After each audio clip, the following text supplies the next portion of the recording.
आप सभी का स्वागत है। मेरी दाएं तरफ हमसे तो आप लोगों की मुलाकात होती ही रहती है, मैं सदफ इकबाल, और मेरे दाएं तरफ अरविंद सिंह जी हैं और ये कोषाध्यक्ष हैं, और उनके बगल में विवेक कुमार जी हैं, ये प्रवक्ता हैं, और मेरे बाएं तरफ गजेंद्र मांझी जी हैं जो कोर कमेटी के मेंबर हैं। आज सब आप जान ही रहे हैं कि मोदी जी बिहार दौरे पर हैं और मधुबनी में एक बड़ी रैली की गई है, और मोदी जी की जो रैली ऑर्गेनाइज की गई है ये सरकारी खर्च पर की गई है, जनता के पैसे पर की गई है। लल्लन सिंह के मंत्रालय द्वारा ऑर्गेनाइज रैली है और ये पूरी तरह सरकारी पैसे का दुरुपयोग है। और हालांकि ये अगर देखा जाए तो ये एक सरकारी प्रोग्राम है मोदी जी का, मगर चूंकि ये इस तरह से दिखाया जा रहा है, इस तरह से डिजाइन किया गया है कि ये भाजपा का पार्टी का प्रोग्राम लग रहा है, पार्टी की रैली है, तो इस वजह से ये पूरी तरह से बिहार की जनता का दुरुपयोग है। और अब चूंकि इलेक्शन नजदीक है तो मोदी जी को अब बिहार की याद बार बार आएगी और वो अपनी राजनीति गर्म करने के लिए बिहार आएंगे। बिहार की जनता को, जो सीधी सादी बिहार की जनता है, इसको बार बार जो है ठगने का काम करते हैं और झूठे वादे करने का काम करते हैं। तो ये मोदी जी से जवाब हम चाहते हैं कि सरकारी खर्च का जो दुरुपयोग है वो आप अपने प्रोग्राम में क्यों कर रहे हैं। धन्यवाद। नमस्कार। और जैसा कि मैडम बताई कि आज हम लोग मोदी जी के बिहार दौरे पर अपनी जनसुराज की तरफ से प्रतिक्रिया देने के लिए आपके समक्ष हैं। पहले तो पहलगाम में जो आतंकी घटना घटी है वह बहुत ही बड़ी दुखद घटना है। जनसुराज इस पर अपनी निंदा व्यक्त कर चुका है, फिर आज भी हम लोग उस घटना की निंदा करते हैं। और मोदी जी हमारे सम्माननीय प्रधानमंत्री हैं, बिहार में आए हैं, जनसुराज की तरफ से हम सभी उनका स्वागत करते हैं। एक बात जो हम कहना चाहते हैं कि ये जो आज देश में जो वर्तमान परिस्थिति है और जो पहलगाम की घटना घटी है, वैसी स्थिति में यदि मोदी जी जैसा व्यक्ति, देश का जो प्रधानमंत्री हैं, यदि इस चुनावी दौरा से स्किप कर जाते, बचते, तो वो ज़्यादा स्वागत योग्य कदम होता, वो ज़्यादा अच्छी बात होती, क्योंकि यह कहने को तो सरकारी दौरा है लेकिन है चुनावी दौरा और चुनावी घोषणा प्रारंभ हो चुका है। मोदी जी का समय समय पर हम लोग घोषणा सुनते रहे। पटना स्मार्ट सिटी के लिए भी चुना गया, कितना स्मार्ट सिटी पटना बना है वह सभी के सामने है। आज यदि बरसात के दिनों में पटना के किसी कॉलोनी में आप चले जाएं तो आपको सड़क और नली कहीं नहीं दिखाई देगा। इसको आप सभी लोग देख चुके हैं। आरा के चुनावी सभा में 2015 में जो मोदी जी ने घोषणाएं की थी उसके बारे में आप सभी लोगों को भी जानकारी है। आज भी जो घोषणाएं हुई हैं या लोगों को जो भीड़ जुटाई गई है, वो भीड़ आवास के नाम पर, महिलाओं को कुछ लाभ देने के नाम पर भीड़ जुटाई गई है। बिहार सरकार महिला संवाद के नाम पर, अन्य योजनाओं के, सरकारी योजनाओं के नाम पर चुनावी खर्च का वो अपना बचा रही है, सरकार की राशि का दुरुपयोग कर रही है, जो कि उसके पार्टी के फंड से करना चाहिए। इसलिए मेरा आरोप है, ये जो सरकार आज योजना, ये जो सभा की है, वो बिहार के गरीब जनता की राशि का दुरुपयोग किया गया है। और ऐसा होने से अच्छा होता कि 11 वर्ष से प्रधानमंत्री जी भी नीतीश कुमार के साथ काम कर रहे हैं। यदि हम शिक्षा के स्तर पर प्रधानमंत्री काम करते और घोषणा करते, और जैसा माननीय नीतीश जी ने मांग की थी कि पटना विश्वविद्यालय को केंद्रीय विद्यालय बनाया जाए, तो ज़्यादा अच्छा होता। बिहार में शिक्षा की स्तर में बहुत ही ज़्यादा ह्रास हुआ है। इसका आप एपरेंट जो देखेंगे परिणाम, तो वो आपको दिखाई देगा कि जुडिशियल अफसर्स का जो भी रिक्रूटमेंट होता है कमीशन से, बीपीएससी से, उसमें 80% से ज़्यादा अफसर्स यूपी के होते हैं। टीचर्स में हाल में जो बहाली हुई है उसमें आप देखेंगे कि 50% से ज़्यादा यूपी के टीचर्स हैं। तो इससे तो स्पष्ट है कि हमारे शिक्षा का स्तर बहुत ही नीचा है, बहुत निम्न स्तर का है। इसे उठाने के लिए यदि भाजपा सरकार और डबल इंजन की सरकार काम करती तो बिहार के लिए ज़्यादा लाभकारी होता। लेकिन हम राजनीति कर रहे हैं और केवल राजनीति कर रहे हैं, और ये बात जनता को समझ में नहीं आ रही है। जन स्वराज एक राजनीतिक दल नहीं है, जन स्वराज एक सोच है। वो राजनीति में केवल भाग लेने के लिए नहीं आई है, जन स्वराज बिहार की जनता के भविष्य को बदलने आई है। इसलिए हमारा सोच है कि हम किसी भी पार्टी का, चाहे वो लालू जी की पार्टी हो, नीतीश जी की पार्टी हो, भाजपा हो, हम किसी की शिकायत नहीं करना चाहते हैं। हम बिहार को बनाना चाहते हैं, बिहार को बदलना चाहते हैं। इसलिए आप सभी के माध्यम से बिहार की जनता से अनुरोध करते हैं कि आप लोग लुभावने नारे में नहीं आए। राजनेताओं में जो पेशागत, जिनकी राजनीति करना पेशा है, उनके बात में नहीं आए।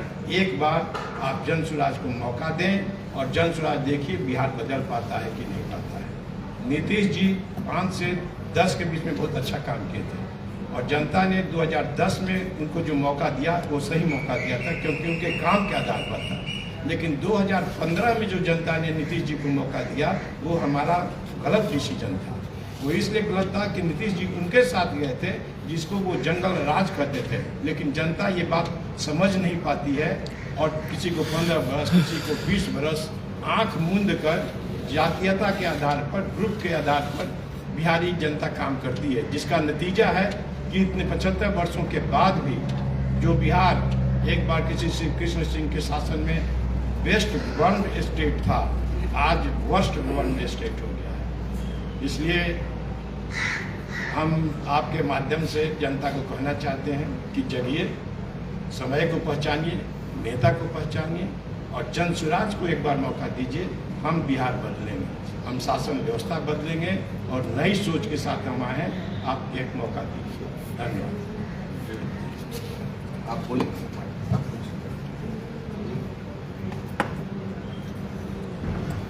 बहुत बहुत धन्यवाद।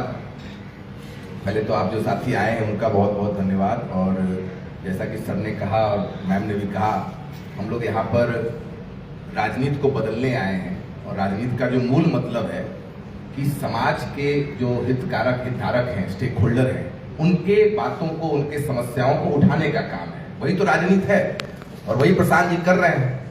और बिहार में इसका महत्व और बढ़ जाता है क्योंकि बिहार में विपक्ष है ही नहीं। अगर आप चौथे से 5वीं कक्षा में भी जाते हैं, इलेक्शन को भूल जाइए, तो आपको रिपोर्ट कार्ड आपका देखना पड़ता है कि भाई आपने गणित में कैसा किया, आपने विज्ञान में कैसा किया। लेकिन बिहार की स्थिति इतनी खराब हो गई है कि चुनाव दर चुनाव लोग आते हैं, आपसे वोट मांगते हैं और चले जाते हैं, जवाबदेही कोई तय नहीं किया गया है। तो आज आदरणीय माननीय प्रधानमंत्री जी बिहार आए हैं, बिहार में भी मधुबनी आए हैं, तो उनका स्वागत है। जैसा कि सर ने कहा, जब पदयात्रा चल रही थी प्रशांत जी की मधुबनी में, तो मधुबनी में एक चाची से हमारी मुलाकात हुई और उन्होंने कहा कि बाबा नेता के बड़ा खराब हालत बा। नेता जो है वो 4 साल गुड़ खाता है, एक बार कान छेदवाने आता है। तो वही बात है कि 4 साल गुड़ खाए हैं लोग, अब कान छेदवाने के लिए अभी आ रहे हैं। खैर, लोकतंत्र है, मोदी जी का बिल्कुल स्वागत है, प्रधानमंत्री है देश के, यहाँ पर आए हैं। लेकिन जो विपक्ष का काम है, जो असली राजनीति है, कि उनसे जवाबदेही तय करना, और वो जवाबदेही तय करना हम जैसे लोगों का काम है और मीडिया का भी काम है। मोदी जी के आज स्पीच को आप लोगों ने देखा होगा, तभी थोड़ा लेट आए और कुछ लोग नहीं भी आ पाए। उस स्पीच के बीच में एक फिल्म दिखाया गया। हम लोग के प्रधानमंत्री हैं, तो हम लोग बहुत गंभीरता से उनकी बातों को लेते हैं। उस लघु फिल्म को देखने के बाद हम जो आप कह सकते हैं कि हमारी जो समझ बनी है कि कहीं ना कहीं ये कहना बिल्कुल गलत नहीं होगा कि उसमें कई बातें काल्पनिक लगी। जैसे आप सिनेमा घर में जाते हैं फिल्म देखने के लिए, तो लिख दिया जाता है पहले से ही कि इस फिल्म के इस सारे जो पात्र हैं वो काल्पनिक हैं और इसकी बातें भी काल्पनिक हैं। वो बातें काल्पनिक कैसी मुझे लगी, वो आपके सामने रखना चाहते हैं। मोदी जी ने कहा उस स्पीच में, जो शॉर्ट फिल्म दिखाया गया है उनके मधुबनी विजिट पर, उन्होंने कहा कि भाई अगर भारत को विकसित होना है तो बिहार को समृद्ध होना बहुत जरूरी है। मतलब विकसित बिहार ही विकसित भारत का रास्ता आपको दिखा रहा है। तो अब मोदी जी से हम लोग का सवाल है, हम लोग के प्रधानमंत्री हैं, आदरणीय माननीय हैं, कि ये कैसा विकसित बिहार है जो 40 साल से, जिसमें 20 साल एनडीए की सरकार रही है, मल्टी डायमेंशनल पॉवर्टी इंडेक्स में गरीबी में सबसे ऊपर है। मतलब 52% लोग, हर दूसरा बिहारी के पास ना अच्छे खाने की व्यवस्था है, ना अच्छे शिक्षा की व्यवस्था, ना अच्छे स्वास्थ्य की व्यवस्था है। ये जनसुराज या प्रशांत जी का रिपोर्ट नहीं है, ये नीति आयोग का मल्टी डायमेंशनल पॉवर्टी इंडेक्स का रिपोर्ट है। ये कैसा राज्य है, ये कैसा विकसित राज्य है जिससे भारत विकसित होगा। अभी माननीय प्रधानमंत्री जी जेडी वैंस, जो कि अमेरिका के वाइस प्रेसिडेंट हैं, वो आए थे, उनके बच्चों के साथ वो खेल रहे थे। हम लोग को भी अच्छा लगा उनके बच्चों का प्रेम देखकर। बिहार में हर दूसरा बच्चा स्टंटेड है, कुपोषित है, मालन्यूट्रिशन का शिकार है। तो ये कैसा विकसित बिहार है, ये सवाल पूछना चाहिए, क्योंकि लिए ये सरकार आज नहीं आई है, पिछले 10 साल से केंद्र में है और पिछले 20 साल से एनडीए सरकार यहां पर है। माननीय प्रधानमंत्री जी पंचायती राज दिवस मनाने आए हैं, बहुत स्वागत योग्य काम है। पीआरडी का डेटा है कि 2007-8 से 2020-21 जितना बिहार में खर्च किया गया, मात्र उसका 42% ही यूटिलाइजेशन सर्टिफिकेट इन्होंने जमा किया है। मतलब लगभग 42,000 करोड़ में 17,000 करोड़ का ही इन्होंने रिपोर्ट जमा किया है। तो माननीय बता रहे हैं कि बिहार के गांव को विकसित करना है। तो अगर गांव का विकसित अगर करना है गांव को, तो ये कैसा गांव विकसित हो रहा है कि जो पंचायती राज का बजट है वही पूरा खर्च नहीं हो रहा है। माननीय 2015 में आरा से उन्होंने कहा कि बिहार को 1.25 लाख करोड़ का पैकेज, आप लोग सबको ध्यान होगा, प्रशांत जी हर प्रेस कॉन्फ्रेंस में कह रहे हैं कि 70,000 दे दें कि 80,000 दे दें। कितना हास्यास्पद बात है, लोगों का मजाक उड़ाने की तरह ये बात हुई कि 1 लाख दे दें कि 1.25 लाख दे दें। तो 1.25 लाख उन्होंने फाइनली दिया, तो वो पैसा कहाँ गया? अगर वो इन्होंने सरकारों को दी तो सरकार बताए, उसका ब्यौरा दे, एक्सपेंडिचर बताए कि उन्होंने कहां खर्च किया, और नहीं दिया तो भी बताएं। दूसरा उन्होंने कहा था कि 2022 में सभी किसानों का इनकम डबल हो जाएगा, उस पर भी कुछ बात वो बताते। हम लोगों ने पूरा स्पीच सुना, किसानों के इनकम पर उन्होंने कोई बात नहीं कहा। फिर उन्होंने कहा कि सबको घर मिल रहे हैं। तो अगर आप आगे का सिलेबस बता रहे हैं तो जो पिछला पढ़कर आए हैं उसका भी तो रिपोर्ट कार्ड दें। जो उन्होंने कहा था कि सबको पक्का घर और हर घर जल मिल जाएगा 2022 तक, उसका रिपोर्ट कार्ड क्यों उन्होंने नहीं दिया जब वो आए? तो फिर जैसा कि सारे साथी हम लोग के कह रहे हैं कि आतंकवाद का खात्मा हो गया, डिमोनेटाइजेशन भी हो गया इसके बाद भी, लेकिन अभी भी हम लोग देख रहे हैं कि आतंकवाद की जड़ें बहुत मजबूत है। अब आ जाते हैं कि मोदी जी ने आज फिर कहा कि शिक्षा की बात उन्होंने कही। बिहार शिक्षा में नीचे से 4थे नंबर पर है। तो अगर बिहार शिक्षा में 4थे नंबर पर है, बिहार के बच्चे पढ़ेंगे नहीं, बिहार के बच्चे अगर कुपोषित रहेंगे तो बिहार कैसे विकसित होगा? और बिहार विकसित नहीं होगा तो भारत कैसे विकसित होगा? जो इनकी सरकार ने ही, मिली जुली सरकार ने कास्ट सर्वे किया, कास्ट सर्वे करके इन्होंने रिपोर्ट जारी किया। प्रशांत जी हर कॉन्फ्रेंस में कह रहे हैं कि जो कास्ट सर्वे का रिपोर्ट जारी किया, पहले तो इनको खुद पढ़ लेना चाहिए था। उसमें निकल कर आया है कि 7% ग्रेजुएट है मात्र बिहार में, और 1% से कम पोस्ट ग्रेजुएट है। ये चिंता का विषय तो है ही। उससे ज्यादा चिंता का विषय है कि जिस बिहार में 85% से ज्यादा लोग अति पिछड़े दलित समुदाय से आते हैं, ओबीसी वर्ग के हैं, ईबीसी वर्ग के हैं, वहां पर 5% से कम लोग 12वीं पास कर रहे हैं। तो अगर 12वीं लोग पास नहीं कर रहे हैं तो आरक्षण का फायदा कैसे उठा पाएंगे? और कैसे बिहार विकसित होगा? बिहार विकसित नहीं होगा तो भारत कैसे विकसित होगा? पिछले 1 साल में 18 ब्रिज बिहार में कोलैप्स किए हैं, 18 ब्रिज। उसकी जवाबदेही कब मिलेगी? उसका रिपोर्ट कार्ड कौन देगा? और जो एक घोषणा हुई है, मैं क्यों बोल रहा हूं कि मनोहर कहानी की तरह है, थोड़ा बात तीखा लग सकता है, लेकिन ये मनोहर कहानी की तरह इसीलिए है कि जैसी घोषणाएं ये कर रहे हैं वैसी घोषणाएं पिछले 10 साल में माननीय ने कई बार किया है। इन्होंने कहा कि मोतिहारी के चीनी मिल से जो चीनी निकलेगा उसका चाय पीने के बाद ही वोट मांगने आएंगे, पर फिर भी कई बार आए। उन्होंने 2019 में पताये मुजफ्फरपुर से कहा कि मुजफ्फरपुर का एयरपोर्ट 2023 की दिवाली में बन जाएगा। तो 23 का दिवाली तो बन गया, 24 का भी बन गया, अब 25 का मनने वाला है। अब मुझे लग रहा है कि 30 के दिवाली में फिर से आएंगे और बताएंगे कि मुजफ्फरपुर का एयरपोर्ट खुलेगा। भागलपुर का एयरपोर्ट भी नहीं खुला है, पूर्णिया का एयरपोर्ट भी नहीं खुला है। ये सब आपको हम क्यों बता रहे हैं? ये इसलिए बता रहे हैं कि अगर एक बच्चे को चौथी से 5वीं जाने के लिए परीक्षा देना होता है और रिपोर्ट कार्ड उसका देखना होता है, तो एक भारत जैसे देश का और बिहार जैसे राज्य का जहां 13 करोड़ लोग रहते हैं और माननीय आकर नए नए उद्घाटन, नए नए घोषणा कर रहे हैं, तो पिछले घोषणाओं पर भी तो जवाबदेही तय होनी चाहिए। विपक्ष का काम यही तो है कि जवाबदेही तय करे, और विपक्ष का काम है और जनता का काम है। अब आपको कुछ चीजें और बताएं कि जो कास्ट सर्वे इन्होंने किया उसमें 94 लाख गरीब लोग थे, उनको 2 लाख देने की बात थी। जो बिहार के लोकप्रिय और लाडले मुख्यमंत्री हैं, उससे आदरणीय माननीय को पूछना चाहिए कि भाई 94 लाख को क्या आपने 2 लाख दिया कि नहीं दिया? पूछना चाहिए कि नहीं पूछना चाहिए? इन्होंने कहा कि 50 से 65% रिजर्वेशन कर देंगे, उस पर क्या बातचीत हुई? आप लगा लीजिए कि बिहार कैसे विकसित होगा। ये सब आंकड़े आपके लिए आंकड़े होंगे, लेकिन हम लोग इसको जी रहे हैं।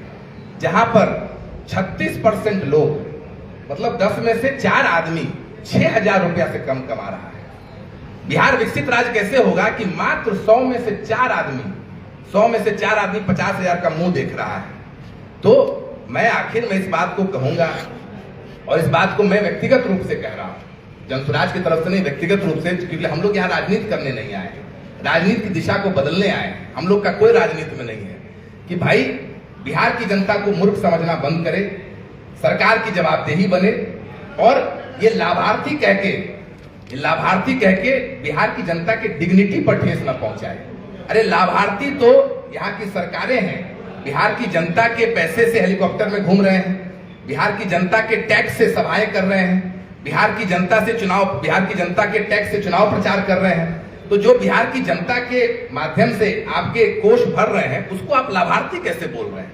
वो तो उनका हक है जो उनको वापस मिलना चाहिए, और उस हक में भी 1-2% हक आप दे रहे हैं, 80 से 90% आप हक मार रहे हैं। और फिर आप 4 साल गुड़ खाने के बाद, अगर एक बार 4 साल गुड़ खाने के बाद एक बार अगर आप कान छिदवाने आ रहे हैं, तो हमारा और आपका नैतिक कर्तव्य बनता है कि ये सवाल उनसे पूछा जाए, चाहे वो माननीय है, आदरणीय है, उनको ये बात तीखा लगे कि वो बिहार आए हैं, इसका स्वागत है, लेकिन बिहार से जाने के पहले, या बिहार जब अगली बार आए उससे आने के पहले, बिहार की जनता को इन सब सवालों का जवाब, पिछले घोषणाओं का रिपोर्ट कार्ड दें, ताकि अगली घोषणा जो करे उस पर विश्वास किया जाए। बहुत बहुत धन्यवाद। अब मांझी जी हम लोग के साथ हैं, एक बार वो अपनी बात रखें।